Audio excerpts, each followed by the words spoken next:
Hello everyone, आप सभी का एक बार फिर से मैं अपने चैनल स्टडी फॉर नॉलेज में स्वागत करता हूं और आई होप कि आप सभी लोग बहुत बढ़िया हैं। दोस्तों आज आप सभी के लिए मैं 30 प्लस क्वेश्चन जो है जीके के जिसमें हिस्ट्री, ज्योग्राफी, पॉलिटिकल साइंस के क्वेश्चन रहने वाले हैं।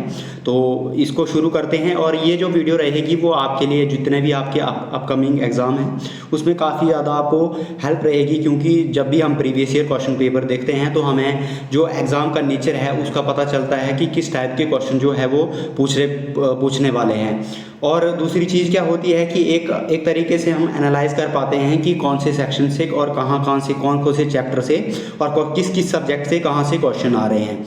तो इस चीज़ को हम अच्छे तरीके से देखेंगे और आज का वीडियो शुरू करते हैं। पहला क्वेश्चन है, सिंधु घाटी के लोगों का इनमें से कौन सा मूल भोजन था? Which was the principal item of food of the people in Indus valley. देखिए, सिंधु घाटी सभ्यता जो एक बहुत ही महत्वपूर्ण चैप्टर है और यहाँ से मैक्सिमम जितने भी हमारे एग्ज़ाम होते हैं वहाँ पर क्वेश्चन पूछे जाते हैं। और सिंधु घाटी सभ्यता से बहुत ज़्यादा क्वेश्चन आते हैं, चाहे कोई भी एग्ज़ाम हो गया। और अगर हम सिंधु घाटी सभ्यता के बारे में बात करें तो सिंधु घाटी सभ्यता सबसे प्रथम नगरीय सभ्यता थी इवन पूरे विश्व की। और इसका राइट आंसर जो होगा वो होगा गेहूं और जौ। दूसरा क्वेश्चन है, ऋग्वेद में समाहित हैं द ऋग्वेदा कंटेन्स।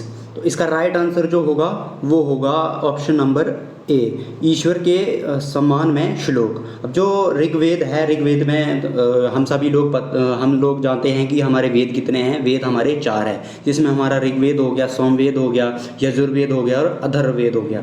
अब जो ऋग्वेद है, ऋग्वेद महर्षि वेदव्यास ने लिखा है। और यहाँ से क्वेश्चन उतने ज़्यादा टफ नहीं होते हैं क्योंकि वेदों के ऊपर ही पूछते हैं और थोड़ा सा अगर आपको डीप नॉलेज है तो आप आसानी से इन क्वेश्चन को हल कर सकते हैं। पर जो ये ऋग्वेद है, यहाँ पर जो भगवान हमारे देवता हैं उनकी स्तुति के बारे में हमें बताया गया है।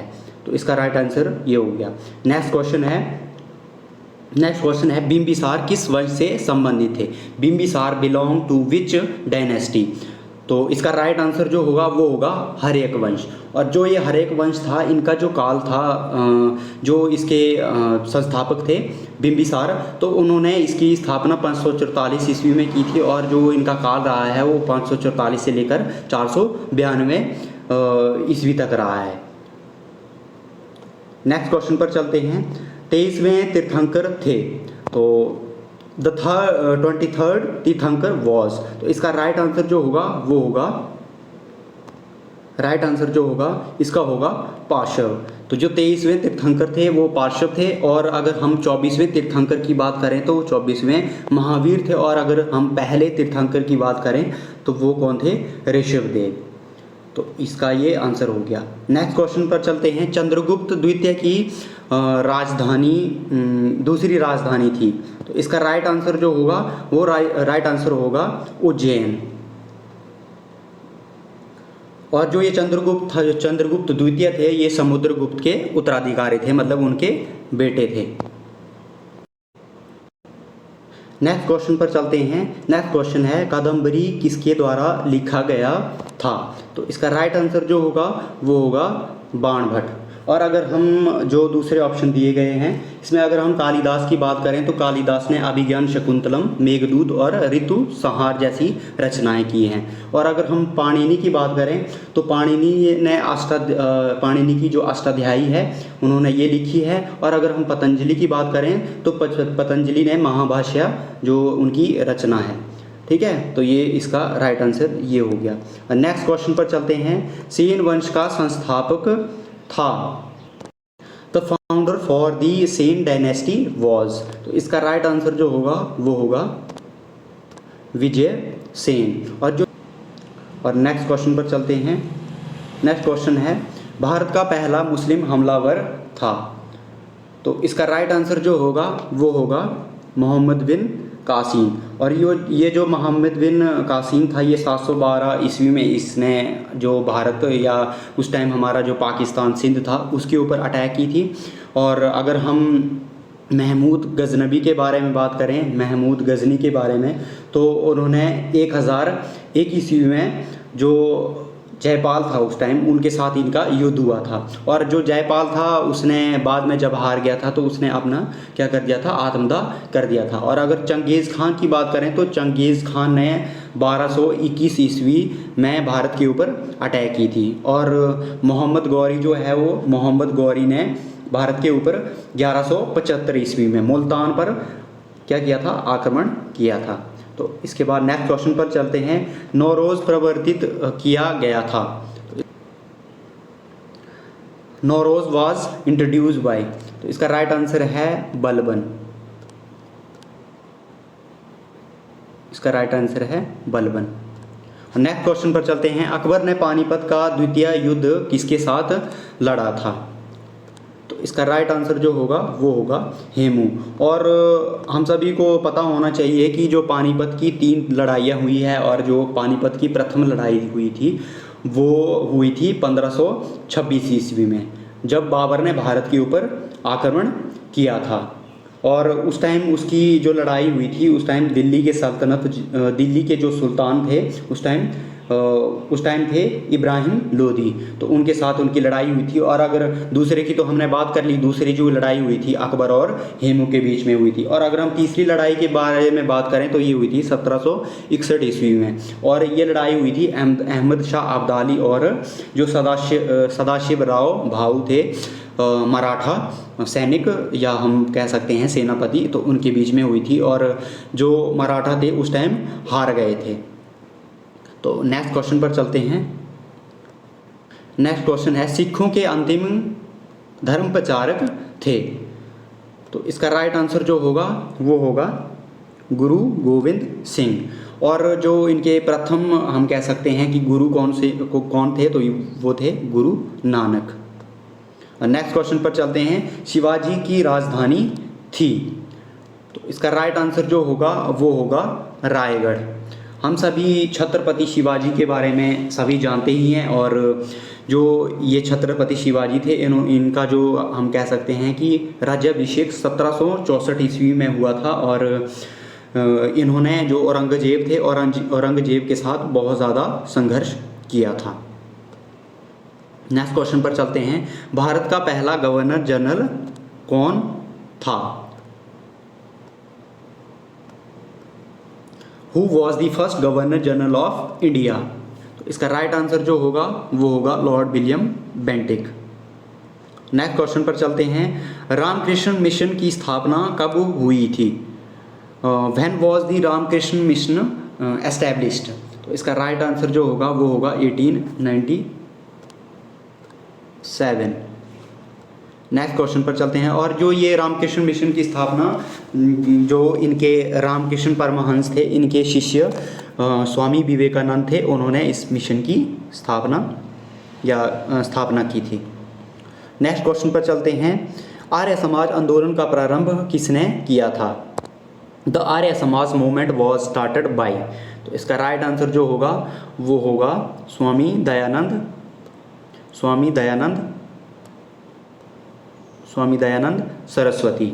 और इन्होंने 1875 ईस्वी में जो आर्य समाज है उसकी स्थापना की थी। और इनका जो फेमस एक नारा है वेदों की ओर लौटो, तो ये इनका दिया हुआ है।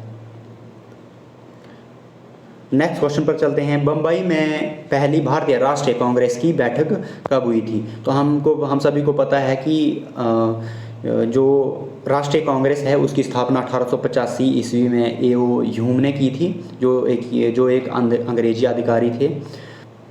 नेक्स्ट क्वेश्चन पर चलते हैं। पहले भारतीय सिविल सेवक ICS थे? तो जो इसका राइट आंसर है वो राइट आंसर इसमें से कोई भी नहीं है, क्योंकि जो पहले सिविल सेवक थे वो रविंद्रनाथ टैगोर के भाई सत्येंद्र नाथ टैगोर थे, जिन्होंने 1864 ईस्वी में सिविल सेवा परीक्षा को पास किया हुए थे। नेक्स्ट क्वेश्चन पर चलते हैं।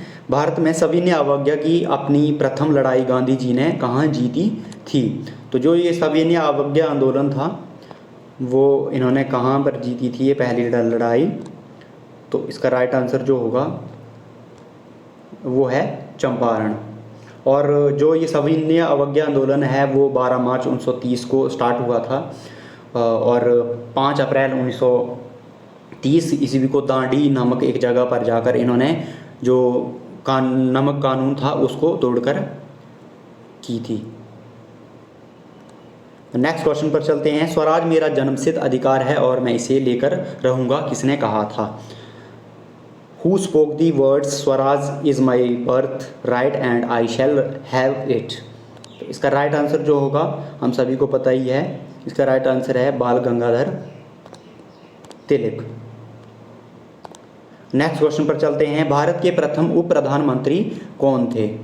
तो पिछले कल भी मैंने ये क्वेश्चन डिस्कस किया था सरदार वल्लभ भाई पटेल के बारे में, और इनका बहुत सारे जो हमारे आंदोलन है उनमें भी इनका काफ़ी ज़्यादा योगदान रहा है, जिसमें हम खेड़ा सत्याग्रह हो गया 1918 ईस्वी का, और इसके बाद इन्होंने बारदोली सत्याग्रह हुआ था 1928 ईस्वी में। और सबसे मेन इनका जो हमारे देश के लिए एक कंट्रीब्यूशन रहा है वो हमारे देश का एकीकरण या जो हमारी रियासतें थी उनका एकीकरण में रहा है। तो इसका राइट आंसर जो होगा वो होगा वल्लभ भाई पटेल। नेक्स्ट क्वेश्चन पर चलते हैं। इनमें से कौन सी प्राथमिक चट्टानें कही जाती हैं? तो ये ज्योग्राफी का क्वेश्चन है और इसका राइट आंसर जो होगा वो होगा इग्नियस रॉक,